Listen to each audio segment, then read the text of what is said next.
de la misma, Padre, para tu gloria y para tu honra. En el nombre de Jesús te presentamos a nuestro hermano Alex Palacio, para tu gloria, Padre. Gracias te damos, Señor. Amén.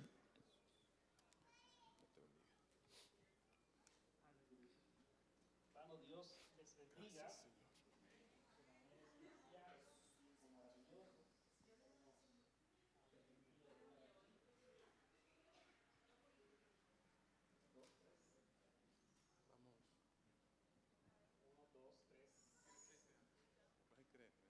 Uno, dos. ¿Se escucha? Ahí sí. Ok. Bien, Dios nos ha permitido estar en este tiempo maravilloso con este tema desafiante, como decía Marlene esta mañana. Y qué bueno, hermanos, que podemos ser parte de esa obra maravillosa de Dios para este tiempo tan especial que el Señor nos ha permitido vivir. Y si usted no estuvo aquí en la primera enseñanza, hermanos, yo les recomiendo que vaya ahí a YouTube, busque esa enseñanza de nuestra hermana Mayre, la vea. Yo creo que si agarramos y repetimos eso aquí una y otra vez, con eso es suficiente. De verdad que el Señor nos habló de una manera extraordinaria y yo sé y estoy confiado que Dios, en lo que resta también de esta tarde, nos seguirá hablando y seguirá confrontándonos con este llamado a la misión de Él, la misión que Él ha establecido. Yo quiero que usted tenga ahí a mano su Biblia y vamos a trabajar. Busque su material de apunte. Si alguno llegó y no tiene su material de apunte, por favor búsquelo. Están allá atrás. Y vamos a estar hablando acerca del segundo tema que corresponde al día de hoy y es una misión que trasciende a la humanidad. Dios como autor de esa misión. Amén. Y antes de entrar en materia, quiero recalcar el significado de nuestro tema del año, la Missio Dei. ¿Qué significa Missio Dei? Un mandato de Dios, el mandato de Dios para su reino.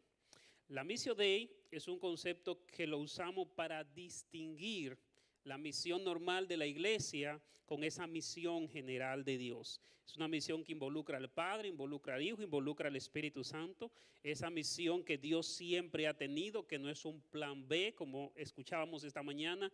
Y qué maravilloso que podamos saber que Dios nos ha llamado a ser parte de su misión, a ser parte de su plan, de su proyecto, de su propósito. Eso es Missio Dei, tan simple como eso. Esa misión que Dios siempre ha mantenido, siempre establecido desde un principio y nos llama a ser partícipe de esa gran obra, de esa gran labor.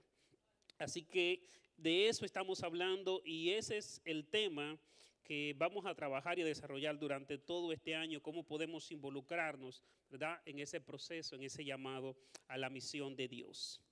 Y hablar de misiones y todo lo que conlleva hablar de misiones es un tema que a mí me apasiona bastante. Muchos de ustedes me conocen y saben que me formé en una escuela misionera y es un tema con el que me he relacionado mucho. Lo he vivido de primera mano, he tenido esa experiencia misionera, he compartido mucho acerca de esto y es un tema que me apasiona bastante. Y uno de los grandes desafíos que tú encuentras con este tema es que, siendo un tema central en las Escrituras, porque es cierto, hay temas que son importantes, pero no son tan fundamentales, que no se repiten tanto, pero este es el tema central de las Escrituras. No estamos hablando de un tema particular por ahí, un tema aislado que lo tocamos una vez al año. No, estamos hablando del corazón de la iglesia. Y siendo que este es un tema tan importante, ¿por qué cuesta tanto nosotros asimilarlo, aplicarlo, vivirlo? ¿Por qué hablar de misiones es algo que queda como aislado y decir, ok, ahora vamos a hacer un culto sobre esto y vamos a hablar de esto? Pero desarrollar una cultura misionera, desarrollar una pasión misionera en nuestros corazones y abarcando todo lo que significa hacer misiones, tanto locales como transculturales, es algo que cuesta mucho trabajo definir una cultura misionera. Y usted quizás diga, bueno, sí, pero somos una iglesia misionera, tenemos un país misionero, y cuando yo me siento a investigar sobre esto, le voy a dar algunos datos para que nosotros entendamos en qué posición estamos y por qué se hace necesario hablar sobre esto. Porque a veces pensamos que lo que hacemos es suficiente, a veces creemos, no, estamos bien, estamos completos, ya con lo que hacemos basta. Pero si Dios no trae un tema como este, es porque Él entiende que todavía no es suficiente y hay algo más que tenemos que dar. Hermanos, si nosotros fuéramos a considerar los países que hay y cuáles son los países más misioneros, como nación nos falta mucho. Estados Unidos es conocido como el país quizá más misionero, ha enviado más de 46,000 misioneros. Corea del Sur más de 10,000 misioneros, Reino Unido más de 5,000 misioneros, 5,600 aproximadamente. Canadá, por ejemplo, ha enviado más de 4,000 misioneros, eso es sumando todas las familias misioneras que han sido enviadas. Países como Alemania, más de 3,000, Australia más de 2,000, Brasil más de 1,900, Sudáfrica más de 1,400, Nueva Zelanda más de 1,200 y Finlandia más de 1,200 misioneros. Estoy hablando del top 10 de los países que más misioneros han enviado. Y si fuéramos a hablar de nuestro contexto de República Dominicana, ¿cuántos misioneros ha enviado República Dominicana? ¿Cuántos? Créanme, hermanos, que son muy pocos. Y si hacemos una reducción mayor y vamos a las asambleas de Dios, ¿cuántos misioneros ha enviado a Asamblea de Dios de la República Dominicana? Yo tuve el privilegio de trabajar con el primer misionero que salió de las Asambleas de Dios en República Dominicana, misionero Miguel Ovalle en Haití. Estuve casi 6 meses trabajando con él. Y después que Ovalle regresó, que cumplió su tiempo misionero, ahora es pastor, me parece que en la parte norte. Hoy en día, ¿sabe cuántos misioneros tenemos en el campo? Las Asambleas de Dios. Hermanos, tenemos creo que una familia misionera. Joan y Claudia fueron compañeros míos en el seminario. Compartimos juntos muchas clases y hoy están en la selva compartiendo el evangelio. Pero hay muy pocas familias misioneras. Aparte de ello, yo no creo que haya otro misionero que esté trabajando en el campo. Y yo le pregunto, porque a veces pensamos que es suficiente con el hecho de que le prediquemos a nuestro vecino, pero también es necesario enviar hasta lo último de la tierra. Y yo pregunto, ¿tenemos una cultura misionera realmente? ¿Podemos sustentar tantas familias como han enviado estos países? Yo sé que son países más ricos, pero ¿somos capaces de sustentar más familias misioneras? Yo fui formado por un misionero, de hecho 2 misioneros influyeron de una manera extraordinaria en mi vida, en mi proceso de formación. Una familia de El Salvador, apellido Clímaco, y recuerdo que en ese tiempo El Salvador, siendo un país pequeño, estando gobernado por las pandillas y la guerrilla, El Salvador tenía 50 familias misioneras en ese tiempo, en el 2008, 2009, por allá. No ahora en el tiempo de Bukele, hermano, en ese tiempo donde había una gran crisis, y El Salvador, siendo un país sumamente pequeño, tenía más de 50 familias misioneras. Es más, el presupuesto de misiones de El Salvador era más grande que el presupuesto del concilio completo, o sea, del comité ejecutivo completo allá y todo el comité nacional de las asambleas de Dios. Entonces, le pongo esto para que nosotros consideremos y analicemos, porque a veces pensamos que es suficiente y que temas como esto es más de lo mismo, pero hermano, no. Es importante que nosotros entendamos la pertinencia, la necesidad que tenemos de ser una iglesia misionera, de abrir nuestra sala y cumplir y obedecer a ese mandato que Dios nos ha dado. Hermanos, estamos pequeños y es necesario que crezcamos en el campo misionero. Así que misión no es un tema cualquiera que lo vamos a tocar durante este año, simple y sencillamente porque se ocurrió y ya. Yo creo que es el llamado de Dios para levantarnos y ser una iglesia fuerte que envía misioneros, que sostiene y que alcanza en su Judea, en su Jerusalén, en Samaria y hasta lo último de la tierra. Y eso nos ayuda a nosotros a entender que este es un tema necesario, que este es un tema que nos compete a todos, que este no es un tema solamente enfocado allá a Estados Unidos, esos países grandes, que también nosotros se nos ha dado lo suficiente para poder dar a otro. Y se nos ha dado mucho, y al que mucho se le da, mucho se le exige, ¿verdad que sí? Así que ese es nuestro llamado. Y cuando pienso en esto y analizando el tema de las misiones y organizando todo este tema, meditaba mucho por qué no cuesta tanto asimilar esto de las misiones. ¿Por qué si todo ha estado orquestado, si Dios nos ha trabajado por completo? Esta mañana Mayre decía, bueno, Dios nos ha restaurado, nos ha comisionado, nos ha enseñado, nos ha hablado de su reino. Año tras año Dios nos vive desafiando, nos ha preparado el terreno. ¿Por qué cuesta tanto entonces nosotros a veces obedecer a ese mandato? ¿Por qué cuesta tanto decir, Señor, en esa área que tú quieres que yo sirva, que yo me entregue, que yo me lance? ¿Por qué cuesta tanto. Y creo en ese sentido que muchas veces nuestra percepción de las misiones, nuestra comprensión de lo que significa esto, hermano, está muy limitada. Muchas veces no entendemos la magnitud, quizás teóricamente hemos hablado del tema, quizás lo conocemos, quizás leímos acerca de ello, hemos escuchado sermones, pero la realidad es que hay que interiorizar y poner en práctica esto, porque ya es más que suficiente lo que Dios nos ha llamado. Dios nos ha hablado de tanta forma distinta, y cómo llevar a la realidad esto a lo que Dios nos está desafiando. Por eso entiendo que muchas veces nuestra capacidad o nuestra comprensión o la aceptación o el nivel de nuestra obediencia a este mandato está siendo limitado y no cumplimos ese desafío que tenemos por delante. Y cada vez que nosotros definimos, quizás sea la definición del concepto de misiones que tenemos limitado, porque cuando hablamos de esa misión que nos trasciende, inmediatamente llega a nuestra mente esa concepción de que las misiones son ¿qué? Son las manos de los que dan, son las rodillas de los que oran y son esos pies de los que van. Y yo creo que esa es una definición que le falta un elemento sumamente importante. Quizás mi concepción es pensar y decir, ok, si yo estoy dando ya es suficiente. Si yo estoy orando ya es suficiente y Dios se encargará de enviar a algunos. O quizás pensamos que ya estamos yendo a donde debemos de ir y ya es suficiente. Nos hemos acomodado a una rutina de venir aquí quizá en el servicio misionero y dar una ofrenda y decir, ya es suficiente. Ya lloré para las misiones cuando los hermanos vinieron y se pararon aquí y oraron por las misiones, por el alcance, porque ya oramos por el alcance que tenemos en el colegio, en los centros, ya es suficiente. Pero quizá Dios, si nos sigue predicando sobre este tema, es porque todavía no lo es. Todavía hay algo más que Dios demanda de nosotros. Y el problema con esto es que cuando simple y sencillamente creemos que es obedecer a esto y que ya cumplimos, pasan muchas cosas. Nos cansamos muy rápido y nos olvidamos muy rápido de lo relevante que es este mensaje. Nos olvidamos muy rápido de que este es el quehacer diario de la iglesia. Y que fuera de esto, la iglesia no tiene sentido, porque a esto nos ha llamado Dios. A cumplir y a darle continuidad a esa labor que ya Él comenzó desde antes de la fundación del mundo.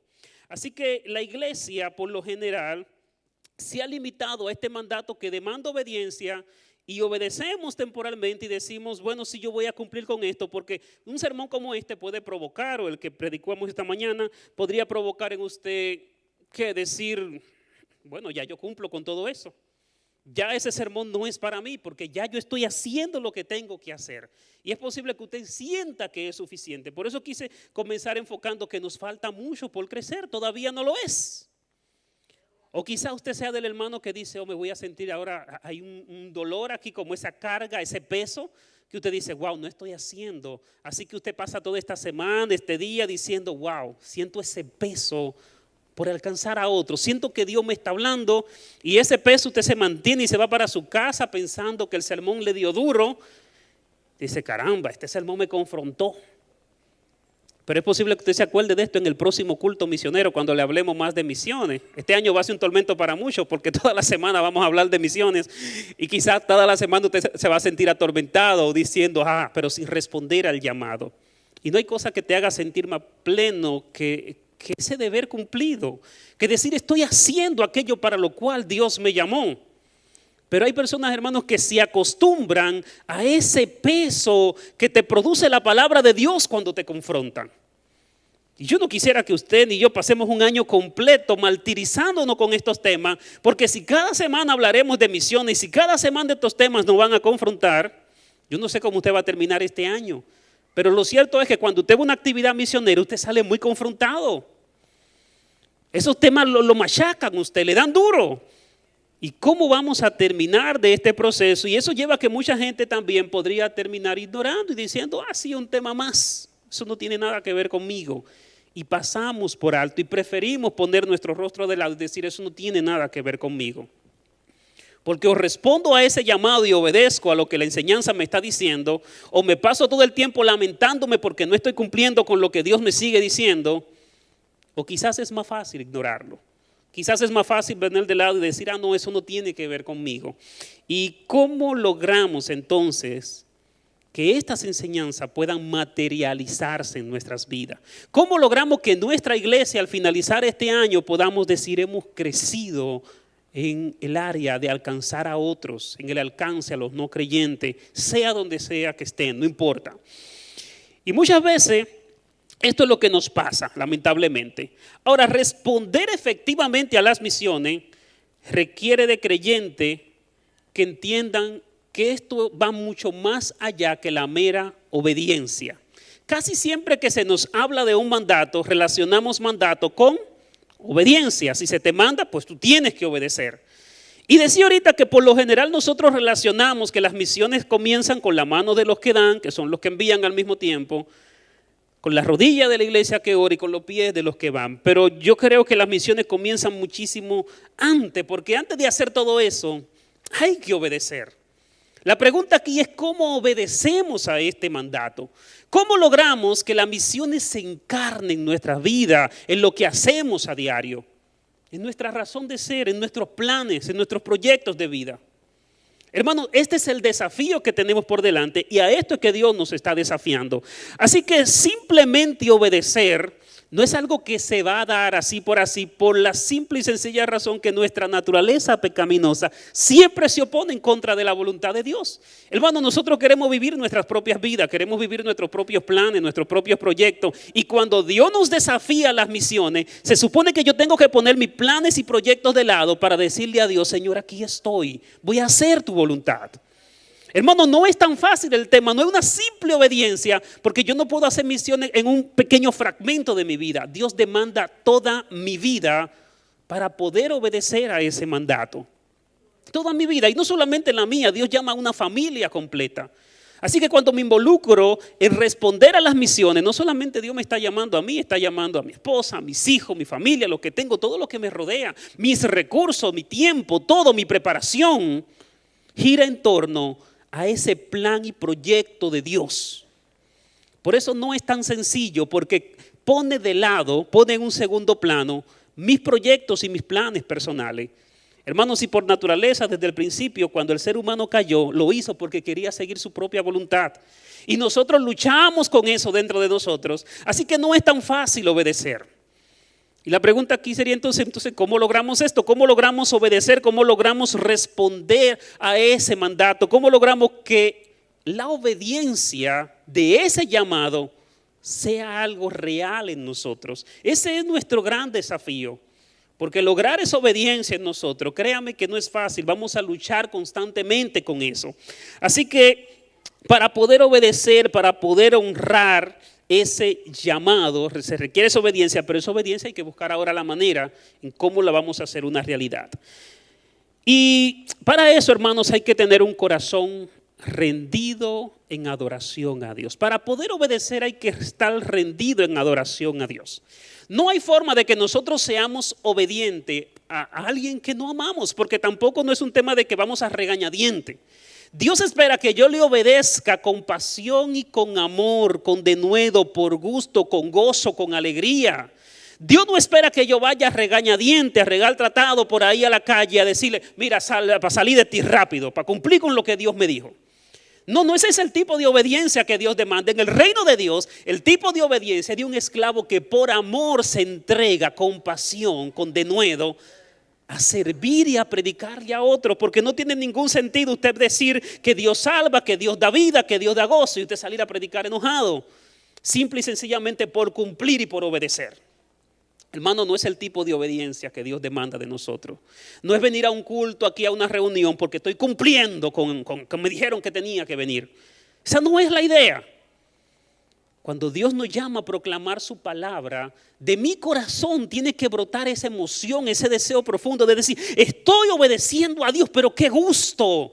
Me cuesta la vida, pero esto que hay en mi corazón es tan profundo, es tan especial, que yo no puedo hacerlo de una forma pasiva y sencilla como que si no me importara. No, es una obediencia que demanda pasión, que demanda entrega, que demanda caminar 2, 3, 4, 5 millas extras si es necesario.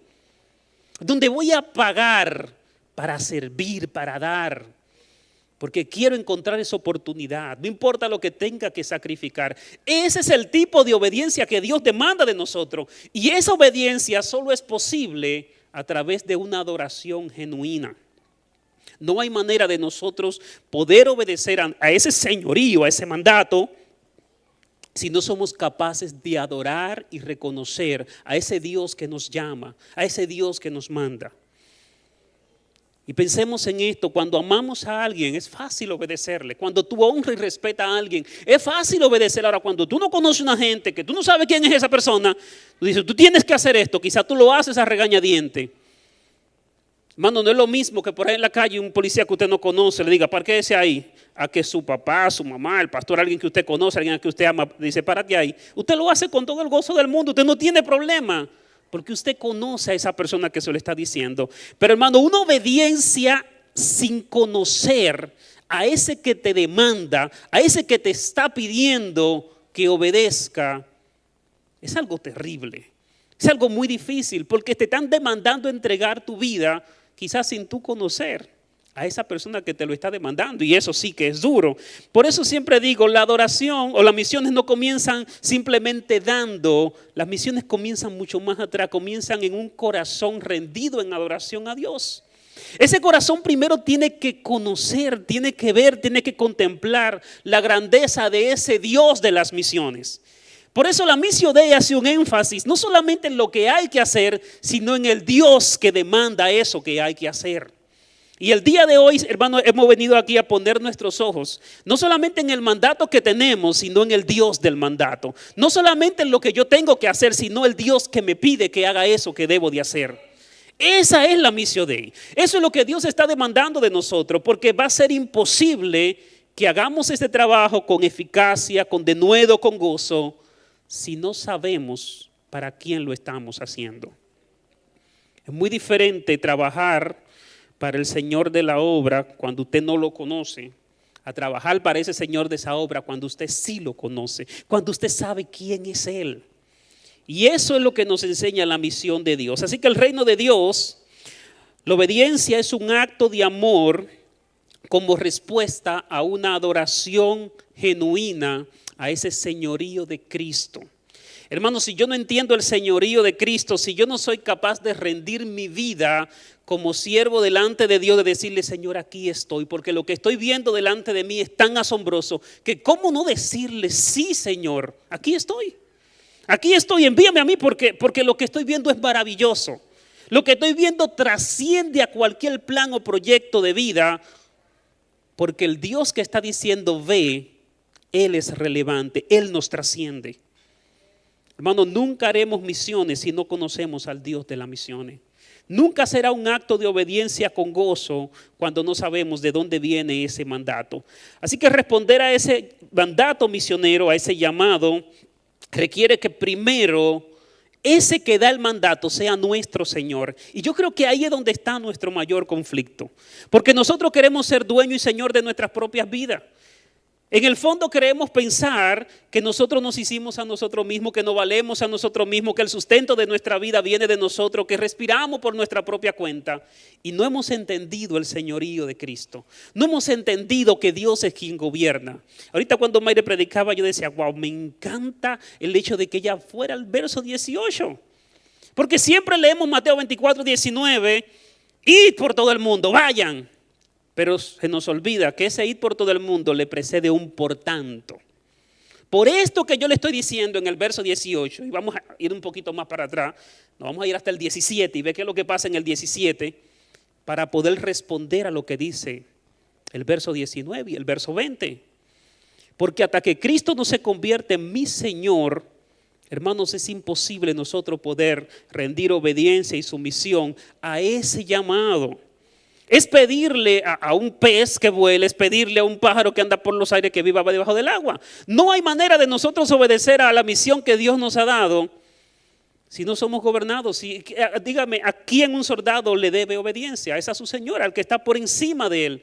Pero si Cristo no es nuestro Señor, si Cristo no es nuestro jefe, si Cristo no es alguien a quien nosotros le rendimos nuestras vidas todos los días, será imposible nosotros poder tomar decisiones acorde a esa misión que Él nos ha dado. Así que yo quiero que usted vaya conmigo al libro de Mateo capítulo, en esta ocasión, vamos a ir al versículo 17, Mateo capítulo 28, versículo 17, porque casi siempre, o creo que siempre que había predicado acerca de las misiones, siempre me iba desde el versículo ahí 19, decía, por tanto, id, vayan, hagan discípulos, y siempre obviamos detalles que están ahí, que están alrededor del pasaje, que muchas veces pensamos y creemos y decimos, ok, sí, este es el mandato. Pero enfrentarse al mandato de la gran comisión sin entender lo que pasa primero en los versículos 17 y 18, vuelvo y digo, es imposible nosotros poder obedecer a ese mandato. Es imposible que nosotros vayamos, obedezcamos. El evangelio no se vive, hermanos, por esa capacidad que el Señor nos ha dado, por la capacidad que tenemos como humanos, ¿verdad?, de obedecer simple y sencillamente. Se da porque hemos entendido la gracia del Dios que nos ha llamado. Se da porque no somos simplemente capaces de poder discernir esta palabra y decir, ok, la voy a poner en práctica, mira, dice a esto, a aquello, y ya lo voy a hacer. No. Primero debo tener un encuentro con el autor de esas palabras, con el autor de ese mandato. Así que un creyente que no ha definido un evangelio claro, que no ha tenido un encuentro con Jesucristo, no tiene la capacidad de obedecer. Hermano, la obediencia en Cristo, es en Él literalmente que nosotros podemos obedecer. Fuera de Él no podemos hacer nada porque entonces nos convertiríamos en fariseos legalistas, donde nuestra capacidad de obedecer es determinante para hacer las cosas. Pero el reino de Dios nos enseña que nuestra capacidad para accionar y actuar emana de un poder que se nos ha dado cuando ponemos nuestros ojos en aquel que todo lo puede. Y ese es nuestro Señor Jesucristo. Hermano, Él es el motor, Él es la motivación para nosotros poder hacer, para nosotros poder cumplir. Vamos a ver qué nos dice el versículo 17.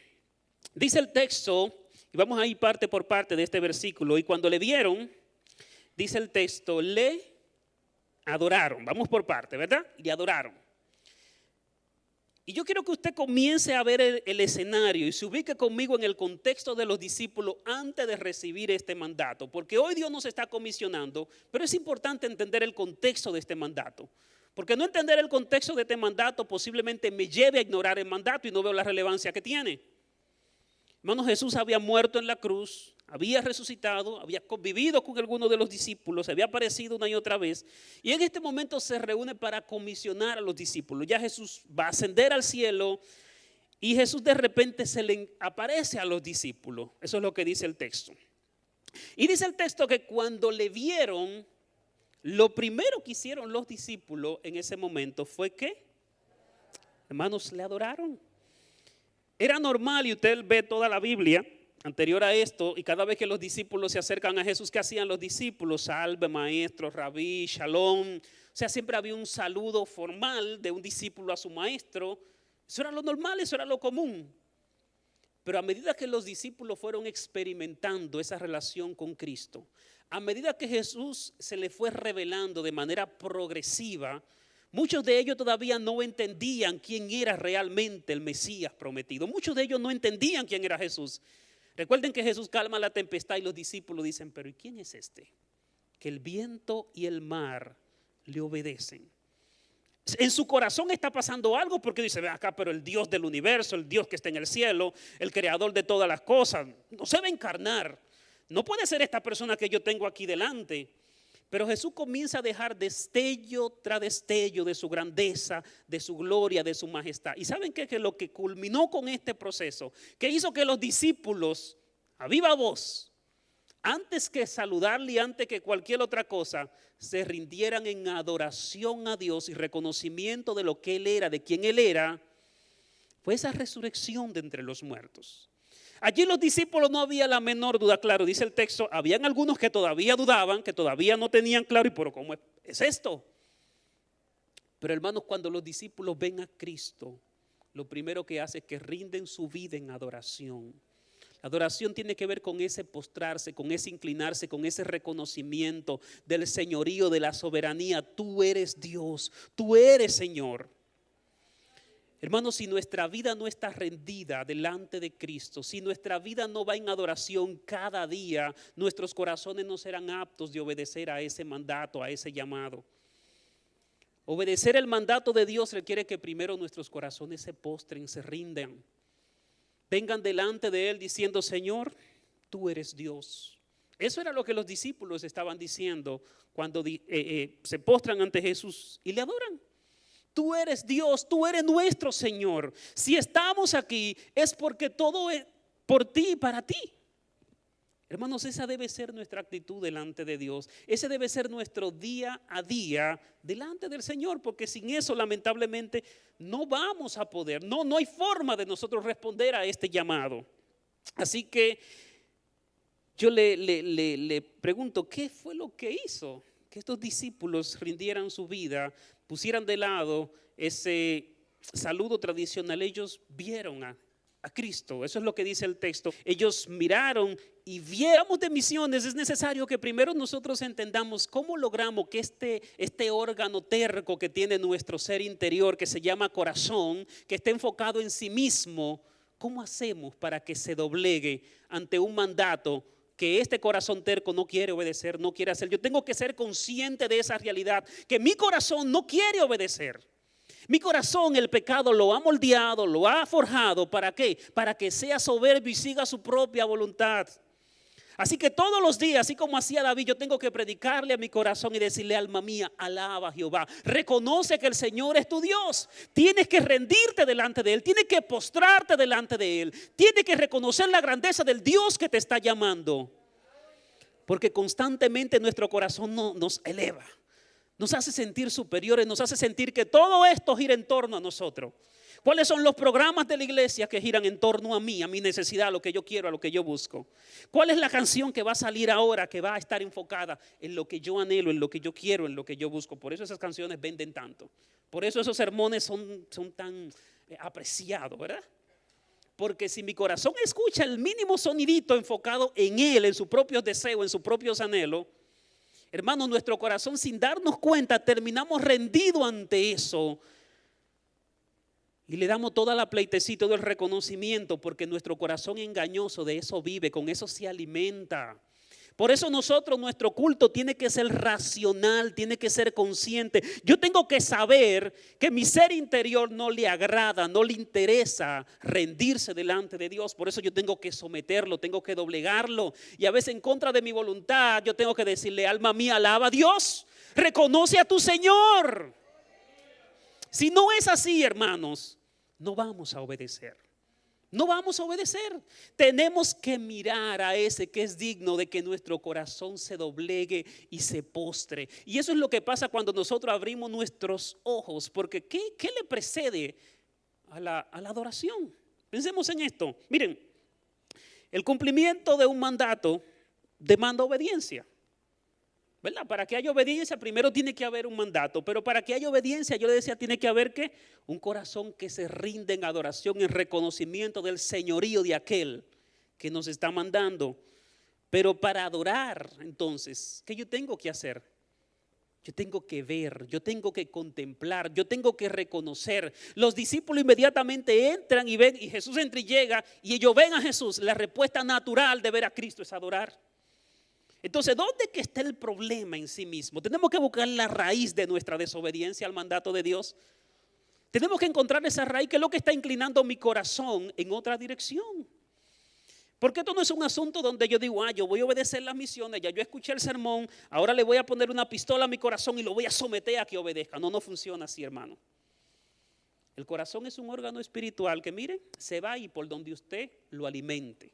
Y si mi corazón no ha sido alimentado con una adoración genuina, donde Cristo sea su Señor, sea su centro, no es verdad que yo voy a ser obediente al llamado de Dios.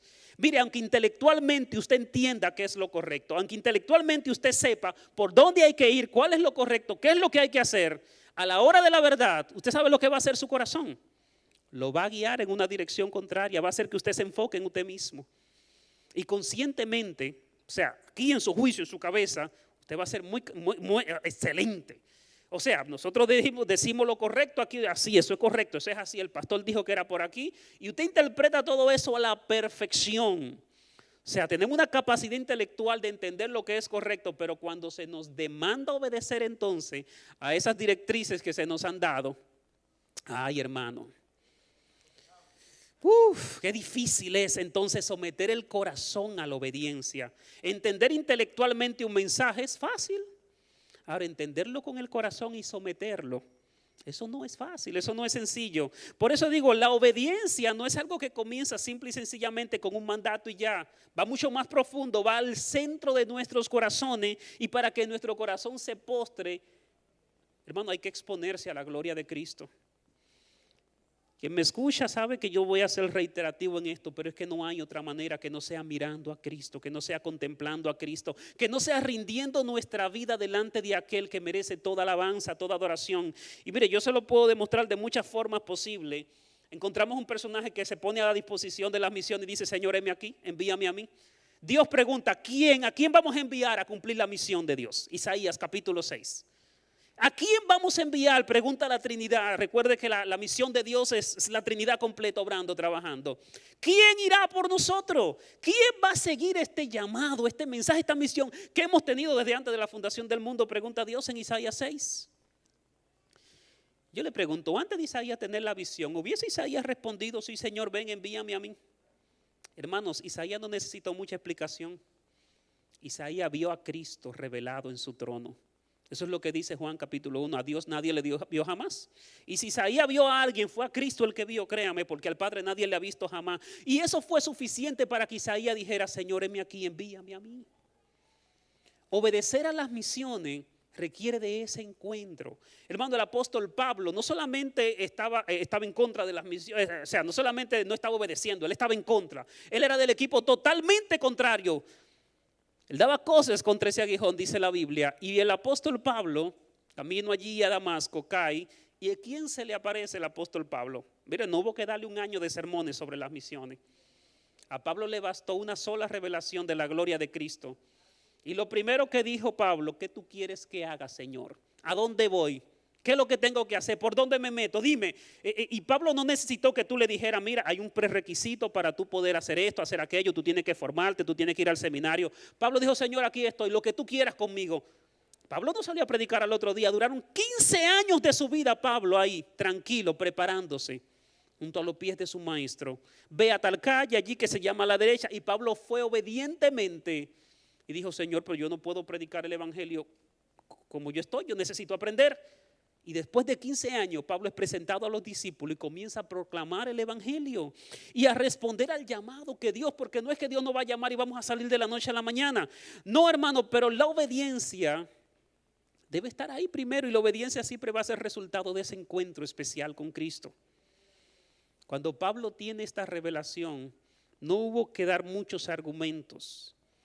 Por eso digo, responder a las misiones va a requerir que nuestros corazones se expongan a la verdad del Dios que nos ha llamado, que nos expongamos a su gloria, a su majestad. Vemos a ese Pedro terco, ese Pedro soberbio, y de repente comienza a ver la divinidad de Cristo y dice: Señor, mira, apártate de mí, yo no soy digno de seguirte. Hubo un destello de la gloria de Cristo que Pedro vio en ese momento y se postró inmediatamente y dijo: Señor, yo no soy digno de estar al lado tuyo. Tú eres demasiado sublime. Su pecado fue confrontado, hermanos. Y a eso es lo que nosotros tenemos que exponernos todos los días. Juan, que murió predicando y proclamando el evangelio, preso en la isla de Patmos. De hecho, todos los apóstoles murieron en condiciones difíciles y ninguno le dijo no a Dios. Toditos obedecieron sin importar las consecuencias, porque el apóstol Juan dice: nosotros, ¿por qué lo hacemos? Lo hacemos por una simple razón. Hablamos de lo que hemos visto y oído. Hermanos, si no nos exponemos al Dios de las misiones, no vamos a hacer misiones. Tan sencillo como eso. Basta con nosotros verlo y oírlo para entonces poder responder con eficacia a ese mensaje. Entonces quizá usted no entienda todos los requisitos de las misiones, quizá usted no entienda todos los pormenores, pero yo quiero que tú entiendas que si no te expones al Dios de las misiones, nunca la vas a entender. Porque al final no depende de tu capacidad, de tu intelectualidad, de los estudios que hayas hecho, depende de que tú hayas visto a Cristo. Porque si necesitas estudio, el Señor te lo va a dar. Pablo necesitaba. Y Dios se lo dio, pero primero vio a Cristo. Hermanos, sin ese encuentro personal con Dios, con el Dios de las misiones, no vamos a poder obedecer a este mandato tan grande. ¿Por qué? Porque nuestro corazón nos jugará sucio, esa es la realidad. Así que obedecer no es un caso fortuito que se va a dar por mera casualidad, porque el sermón que se dé aquí sea un sermón bueno y que yo lo entienda, entonces ahora sí, porque el sermón que se predicó, mire, vamos a predicar todos los sermones sobre misión este año, pero primero yo tengo que ver a Cristo, tengo que exponerme a Él todos los días de mi vida. Necesito ir a su presencia y ver su gracia, ver su majestad y ver para que mi corazón se postre en adoración y reconozca su grandeza. Eso es lo que hacemos. Así que piensa en una forma práctica de todos los días usted rende culto a ese Dios soberano, a ese Dios eterno, a ese Dios sublime.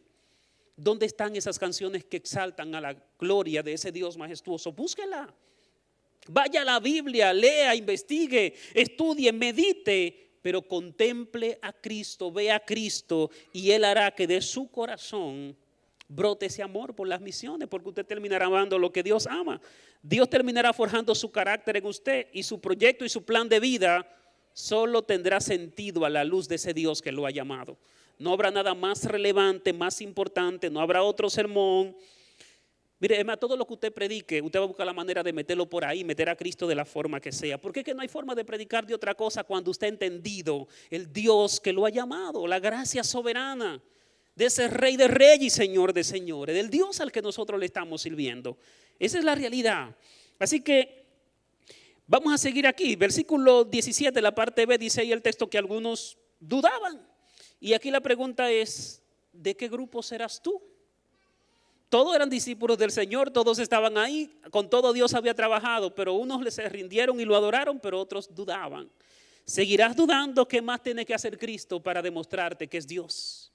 ¿Qué más tiene que hacer Cristo para demostrarte que ya Él hizo lo suficiente? Entonces, pensemos en esto, versículo 18. Y dice el verso, y Jesús se acercó y les habló diciendo, toda potestad me es dada en el cielo y en la tierra. Y reiteramos, un texto que compartíamos esta mañana, que Mere compartí esta mañana, pero vamos a volver a esto, hermano, porque es importante, es sumamente importante. Y de aquí se sacan muchísimas cosas. Te dirá, bueno, ¿cómo es que si Jesús es Dios y es soberano, porque Él dice que se le ha dado toda potestad? ¿Acaso no tenía Él esa potestad? ¿Acaso es Jesús inferior al Padre, al Espíritu Santo, que había que darle esa potestad? Yo quiero que usted entienda que Efesios capítulo 2 dice que ese Dios del cielo, ese Dios soberano, esa parte de la Trinidad, la segunda persona, decide despojarse. Efesios capítulo 2 dice que Él no estimó el ser igual a Dios como algo a que aferrarse, sino que se despojó de sí mismo, haciéndose obediente hasta la muerte, y muerte de cruz, se humilló hasta lo sumo. Y toda esa autoridad, todo ese esplendor, toda esa gloria, recuerden que Él la dejó y la puso a un lado con tal de venir a morir por nosotros en la cruz del Calvario. Por eso Juan 17 le dice el Hijo, la segunda persona de la Trinidad, le dice al Padre, Señor, vuélveme esa gloria que tuve contigo antes de que el mundo fuese. Porque Dios seguía siendo glorioso, pero Él tuvo que despojarse. Así que no es que Él se le está dando algo que Él no tenía, eso siempre fue de Él. Así que cuando Jesús resucita con toda esa autoridad, resucita ya. Por eso no fue posible para los discípulos quedarse en pie, porque ya se le había devuelto toda esa gloria, toda esa majestad que Él había puesto de lado, había sido retomada. Y por eso Jesús dice, bueno, toda autoridad me ha sido dada, porque le pertenecía, porque era de Él. Así que otra implicación interesante de este texto es que el Dios que nos llama a ser parte de su misión, también es dueño de nosotros. Si Dios quisiera ponernos como robot a obedecer a esa misión, lo haría. Pero Él nos está invitando con toda la cordialidad del mundo, a pesar de que Él es nuestro Señor y dueño. Y si nosotros somos conscientes de que el Dios al que nosotros le pertenecemos nos está invitando por voluntad propia a servirle, siendo que Él es nuestro dueño y Señor, hermanos, ¿qué nos hace pensar esto del Señor al que le estamos sirviendo? Hermanos, Dios creó seres con voluntad propia que no quiere que le sigamos por simple y sencillamente como máquinas o por una obediencia a la mala. Somos de Él, nos debemos a Él, respiramos por Él, vivimos por Él. Y siendo nuestro dueño, Él nos pide que seamos parte, nos ha hecho partícipe y nos invita para que voluntariamente nosotros rindamos nuestras vidas delante de Él. Hermano, que Dios, si hay algo que sorprende, es que a pesar de su soberanía, Dios es tan humilde. Dios tiene una humildad, tiene una sencillez y tú dices, wow, pero ¿cómo es posible que el Dios soberano del cielo, que debería de obligarnos ahí? A veces si fuéramos nosotros, ¿verdad? Sometemos a todo el mundo alineadito a la misión ahí, todo el mundazo. Si fuéramos nosotros sería así, sería muy fácil. Pero tenemos un Dios de amor que nos invita con paciencia, con pasión, diciéndonos, ven, sé parte, porque esto es lo que más te conviene. Y ese es el Dios que nosotros tenemos, un Dios que nos invita a pesar de tener toda autoridad sobre nosotros. Y para eso Él nos creó. Y cuando yo obedezco a ese mandato, estoy cumpliendo eso para lo cual Él me creó. Recuerde que todo fue creado por medio de Él y para Él, ¿verdad? Así que Dios, Jesús, no es un medio para yo alcanzar mis metas, ¿verdad? Yo soy un medio para Dios alcanzar las metas de Él.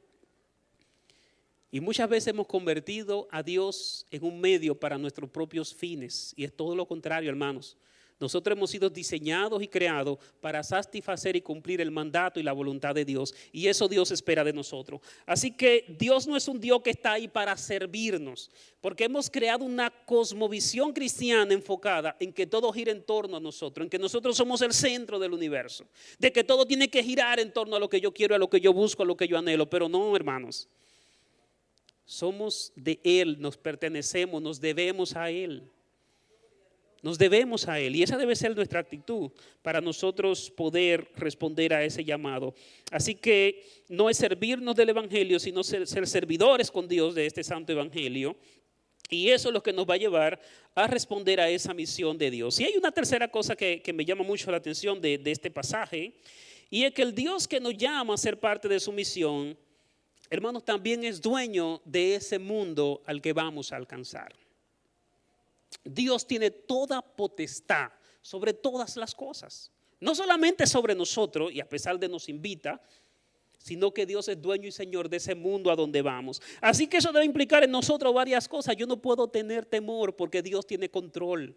Dios es quien cuida de mí. No importa dónde vaya, no importa lo que pueda suceder. Yo tengo que saber que el Dios del cielo tiene señorío sobre todas las cosas. Y si Él me envía es porque Él tiene cuidado. Y si quiere que me muera, ¿verdad? Como le pasó a 5 misioneros que se fueron para la selva y por allá se lo comieron. Me quiere mandar a buscar.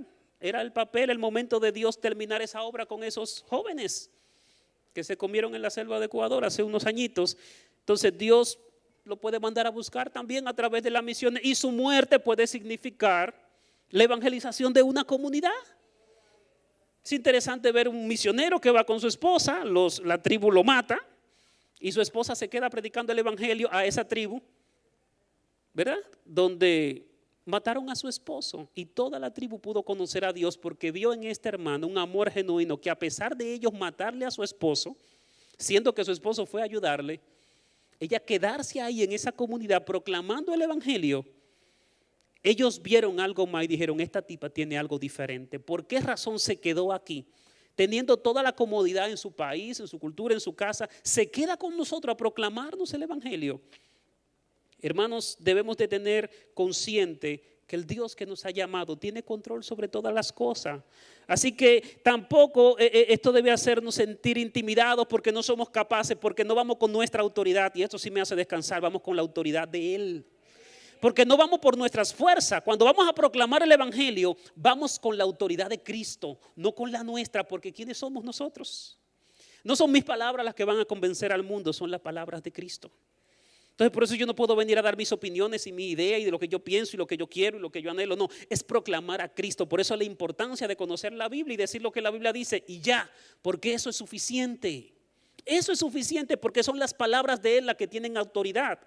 Dice la Biblia que la fe viene por el oír, pero por el oír a Cristo. El texto original dice oír a Cristo, que se revela en toda la palabra de Dios. Palabra de Dios es una traducción, pero la idea principal del texto original es por el oír a Cristo. ¿Y dónde se revela Cristo? En toda la palabra, en todas las Sagradas Escrituras. Entonces mi énfasis, mi mayor preocupación debe ser que yo no opaque el mensaje que Cristo quiere transmitir a través de mí. Hermano, esa debe ser mi mayor preocupación en cualquier programa que vayamos a dar, en cualquier enseñanza. Hermano, que nada de lo que yo tenga aquí delante puede estorpecer que sea Cristo el que sea revelado. No yo, porque mi autoridad no es la que yo vengo a implementar, es la autoridad de Cristo. Y ese es mi llamado, ese es mi objetivo de vida.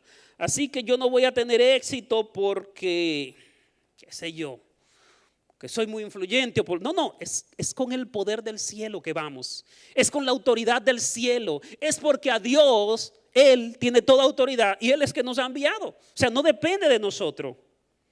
No depende de nuestras influencias. No depende de qué tan bueno yo haya sido o yo haya hecho las cosas. Depende de la autoridad de aquel que me envió. Y ese es mi gran desafío. Así que debo descansar en el poder de Cristo. Debo descansar en que es por su autoridad y que todo esto es por Él y para Él. No en nosotros. Nosotros somos elementos muy secundarios en todo este proceso. Así que la visión no se basa en nuestra capacidad, no se basa en nuestra manera de conectar con la gente. Claro, yo puedo practicar, puedo aprender, puedo tener una mejor elocuencia, puedo hacer muchas cosas. Pero tengo que ser consciente, hermanos, que lo que predicamos es un poder. Es un poder transformador, es un poder que cambia, es un poder que es suficiente, es un poder que la gente necesita, es un poder que trasciende a lo que nosotros podemos hacer. Y reitero mucho en esto, yo no voy a hacer que la gente cambie simple y sencillamente porque yo lo diga lo bonita que es mi iglesia, lo buenos programas que tenemos. La gente cambiará cuando se conecte con ese poder. Así que mi llamado es simplemente ser un puente para conectar a la gente con Cristo, conectar a la gente con Cristo, mostrarle a Cristo, porque es la autoridad de Él lo que lo va a cambiar. Eso es lo que dice la Biblia, eso es lo que nos enseña la Sagrada Escritura. Por eso Romanos capítulo 1, verso 16 dice, no me avergüenzo del evangelio porque es poder de Dios. Y si hay algo a lo que nosotros tenemos que venir y volver es a ese poder que el Señor ha puesto en nosotros. Y ese poder es Cristo. Eso es lo que dice la Biblia. Hechos capítulo 1, versículo 8, ¿verdad? Y recibiréis poder cuando haya venido sobre usted el Espíritu Santo. Eso no viene de nosotros, eso viene de Él. Y podemos descansar en que ese poder es suficiente para sanar todas las heridas físicas, emocionales, espirituales y de todas las índoles, porque Él es suficiente. Hermano, lo que la gente necesita es a Cristo. Seamos cuidadosos, ¿qué es lo que estamos ofertando? ¿Qué es lo que le estamos diciendo al mundo que nosotros tenemos? Lo que tenemos es un poder que cambia, es un poder transformador. Todo lo concerniente a la vida y a la piedad, dice Pedro 1:3, segunda de Pedro, se nos ha sido dado por su divino poder. Tenemos que volver a ese poder, tenemos que creer que ese poder es suficiente. Tenemos que creer que si vamos a predicarle a la gente, hay algo que me acompaña, que me trasciende, que va por encima de mí, que quizás yo no logro ver toda la magnitud de su obra, pero tengo que descansar en ese poder que el Señor ha puesto en su iglesia. Así que tenemos un evangelio poderoso. Y eso debe ser motivo de gozo porque eso quebranta, eso rompe las ataduras. No importa que tan cautivo esté un corazón, hermanos. El poder de Cristo es mayor. El poder de Cristo es mayor. Yo no tengo que tener duda de que Dios puede obrar en el corazón más terco. Si fuera yo, sí tuviera dudas. Si fueran mis capacidades, si fueran mis palabras, si fuera mi capacidad de convencimiento. Ahí sí yo tuviera muchas dudas porque yo no soy capaz. Pero lo que llevo es un poder que me trasciende a mí, que no soy yo, es la autoridad de Él. Por eso el énfasis es, yo soy el que tengo toda autoridad y yo lo envío en mi nombre. Eso es lo que está diciendo Jesús. Así que Él es el mensaje y por eso el énfasis de nosotros proclamar al Cristo del evangelio, porque depende de Él. Él es el autor de la misión, pero Él también es el mensaje de esa misión. Él es el medio a través del cual vamos a desarrollar esa misión. Así que si nosotros hemos entendido, ¿verdad? Toda esta primera parte, hemos entendido que no descansa en nosotros, entonces ahí sí podemos pasar al versículo 19, donde Dios nos dice, por tanto. Recuerde, este por tanto nos indica mucho, nos dice, miren, todo lo que ustedes van a obedecer de aquí en adelante, todo lo que le voy a decir es dependiente de ¿qué? De que ustedes hayan entendido lo primero. de que lo primero es básico en nuestras vidas, de que primero hemos tenido un encuentro con ese poder transformador, con ese señorío de Cristo sobre nuestra vida y sobre este mundo. Hermanos, es necesario que entendamos esa primera parte, porque si no, nunca será posible obedecer a la primera. Así que esto denota eso. Primero, lo primero tiene que estar resuelto. Por tanto, también denota que, como decíamos esta mañana, no voy a hacer énfasis en esto, esta es una misión que es de Él. Esta es una misión que es de Él y nosotros estamos siendo parte de eso. Clarito se explicó todo esto esta mañana y no voy a hacer mucho énfasis porque desde el principio de la creación Dios viene tomando la iniciativa y dentro de la misión de Él eso es algo que me fascina, me encanta. Ver a un Dios que es quien toma la iniciativa. Dios decide crear el hombre. No es que el hombre hay un consenso, mira Señor, al hombre. No, Dios decide hacerlo, pero el hombre peca. ¿Y quién toma la iniciativa y busca al hombre cuando está escondido allá en el huerto? Dios toma la iniciativa. Cuando el hombre está perdido en sus pecados, ¿quién llama a Noé? Hermano, Dios lo llama. Cuando el hombre está desenfrenado, haciendo lo que le parece para cumplir sus propios planes en la Torre de Babel, ¿quién toma la iniciativa y dice, vamos, hagamos, confundamos sus lenguas?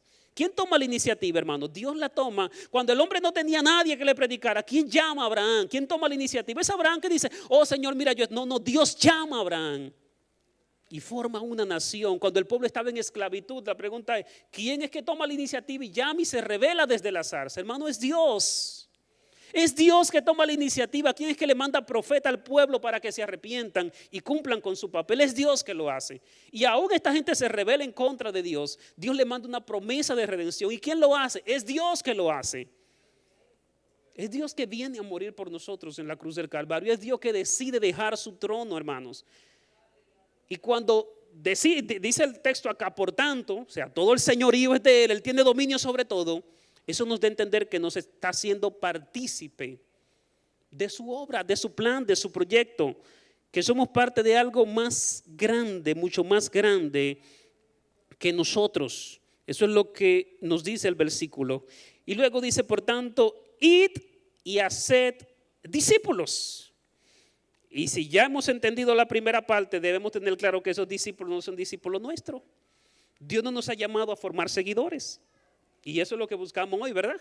Nos afanamos por tener view, por tener like, por tener seguidores en nuestro afán, qué tan grande podemos ser, qué tanto podemos influir. Y a costa de eso vendemos incluso nuestro mensaje. Hermano, si usted fuera un chismoso de las redes sociales hablando de cosas cristianas, usted alcanza miles, millones de seguidores. Tan simple y por sencillo porque usted quiere ganar seguidores. Y no hay cosa que le guste más al corazón humano que el chisme, que la polémica, que muchísimas cosas. Inmediatamente se llena y es famoso en todos los lados donde quiera usted estar predicando. Sea controversial para que usted vea. Si eso es lo que usted quiere, hágalo. Lamento que si usted tiene el deseo de hacer discípulos conforme al modelo de Cristo, le costará mucho. Le costará demasiado porque a la gente no le interesa eso. Pero a eso nos llama Cristo, a formar a la gente conforme a Él, a formar discípulos de Cristo, no discípulos nuestros. A ser seguidores de Cristo, no seguidores de nosotros. A ser discípulos que hablen conforme a Cristo, no conforme a nosotros. Hermanos, y ese es nuestro gran desafío todos los días. ¿Qué voy a hacer para no ser yo el que se refleje? ¿Qué voy a hacer para que sea Cristo el que sea presentado? Porque recuerden que cuando Dios me llama a formar discípulos, no a formar discípulos para mí, es formar discípulos para Él, conforme a Él, a la imagen de Él, que se parezcan a Él. Pero hoy servimos en el reino, pero a veces buscando, ¿y qué parte me toca a mí? Me van a tocar los seguidores, voy a tener los likes de mis seguidores, voy a tener un público que me va a seguir. ¿Verdad? Y eso nos da estatus, privilegio. Y en el fondo creemos hacer la obra de Dios, pero ¿cuál es la intención que me está motivando a hacer esa obra? ¿Es realmente un interés genuino para hacer gente y formar gente que se parezcan a Cristo?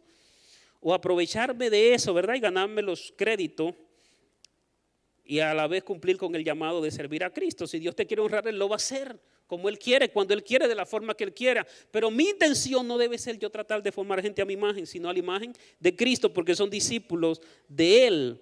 Y eso nos va a hacer entender qué es lo que estamos enseñando. ¿Cómo le estamos enseñando a la gente a pensar? ¿Cuál es el mensaje que estamos llevando? ¿Es el mensaje para que la gente se parezca a Él? Y eso nos desafía mucho, líderes que están aquí.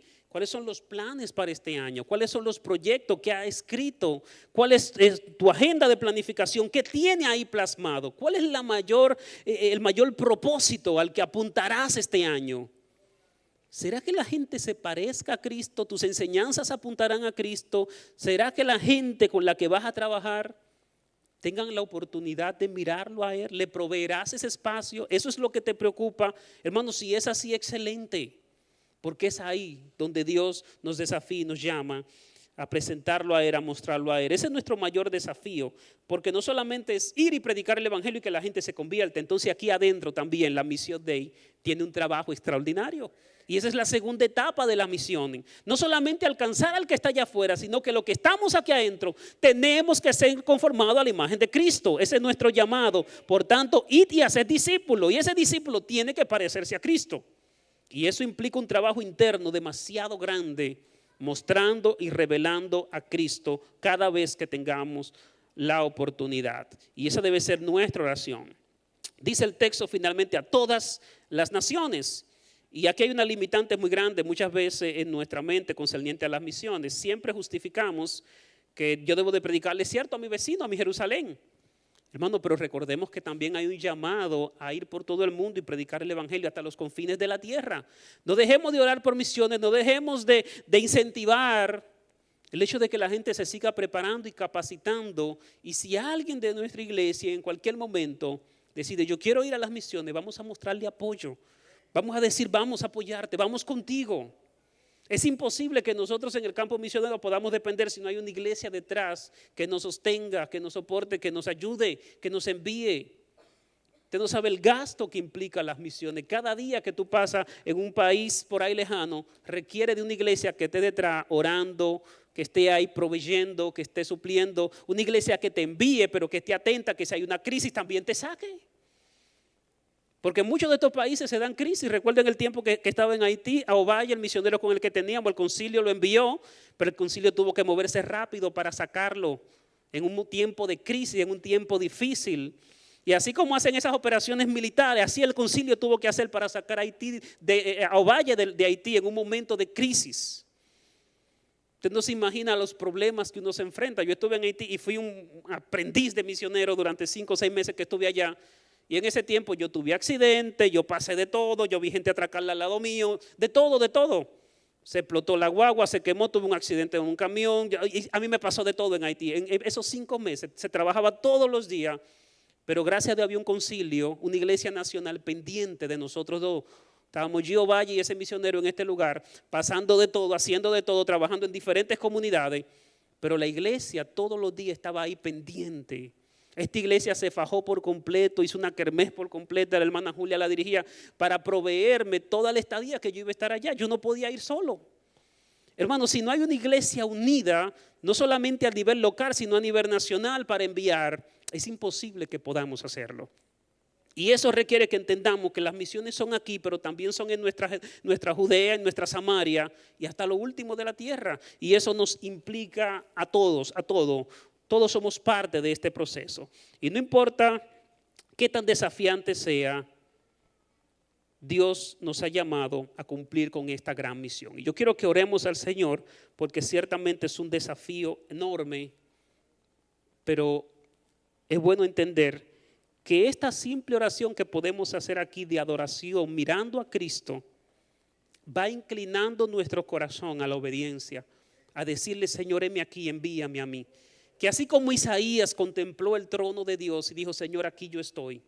¿Qué tú quieres que yo haga? Como el apóstol Pablo, ¿qué tú quieres que yo haga? Nosotros podamos rendir nuestro corazón delante de Dios en adoración y ver que el Dios que nos está llamando es más grande, es más sublime que nuestros planes y proyectos. Que no hay razón de ser más grande en nuestras vidas que nosotros rendirle nuestras vidas en obediencia en el cumplimiento de ese mandato que Él nos ha dejado. Hermanos, póngase de pie un momentito. Señor Dios, gracias. Gracias porque nos ha llamado y nos ha hecho parte de una obra tan especial, tan extraordinaria, Señor.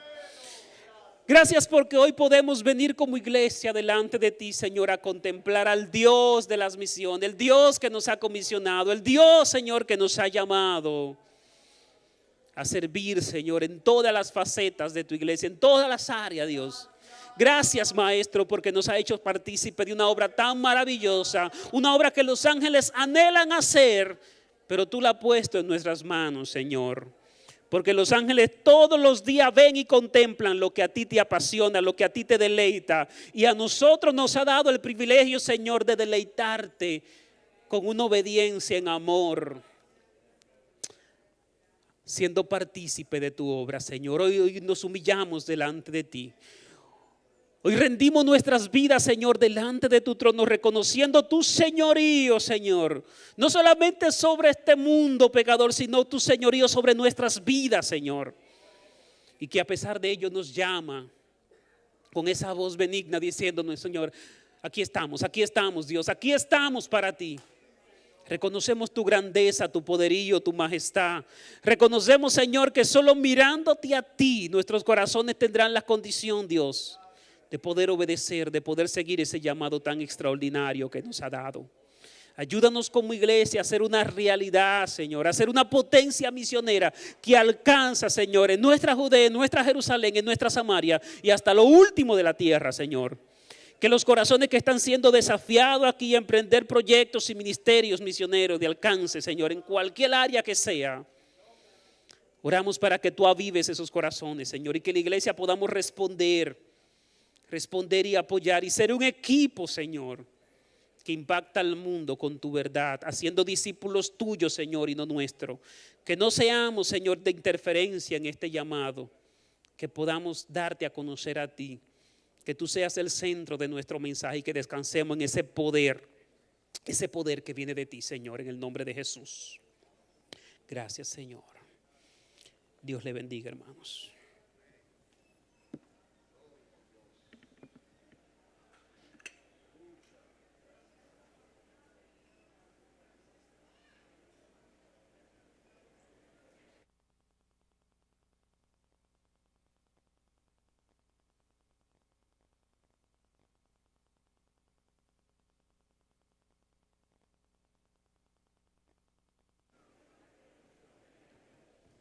Gloria a Dios.